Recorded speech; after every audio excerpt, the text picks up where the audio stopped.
I have some concerns regarding the Dandy's World fandom. I created a clearly satirical video intended to parody reviews labeling the game as brain rot. The video itself lacked any real arguments, was unscripted, and even featured intentionally poor audio quality to emphasize the satirical tone. While I personally dislike the game, primarily due to its overly simplistic difficulty and unengaging gameplay, my goal was to poke fun at poorly constructed reviews rather than critique the game seriously. Unfortunately, the video was largely misunderstood, with many viewers taking it seriously. While some criticisms in the comments were valid, the majority were repetitive and failed to grasp the satire. I also received similarly misguided comments from those agreeing with my points, despite them being entirely fabricated for the sake of humor.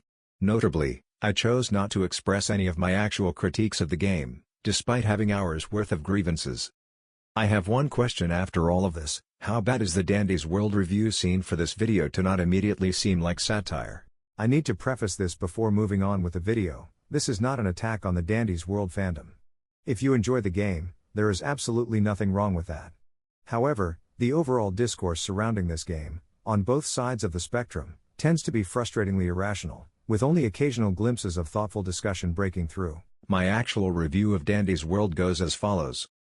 The gameplay is unimaginably dull, to the point where I can summarize it in a single sentence: run away from a sluggish monster, operate poorly designed machines, and progress, collecting items that are so utterly useless they barely impact the experience, as losing is almost impossible. On top of that, the inclusion of abilities makes an already overly simplistic game even easier, to the point where it feels tailored for toddlers to complete effortlessly. I won't even delve into the overwhelming number of bugs, the uninspired writing, the lazy animation, or the fact that it's essentially a shallow imitation of depth spelunking. And let's not forget the glaring issue: it's entirely devoid of fear. The environments are excessively bright, the character designs are laughably absurd, and there's absolutely no atmospheric tension whatsoever.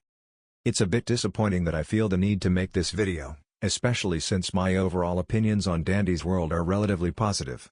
While I don't consider the game to be good, I do respect the developers, excluding the problematic individual, for dedicating their time and effort to a project they are clearly passionate about.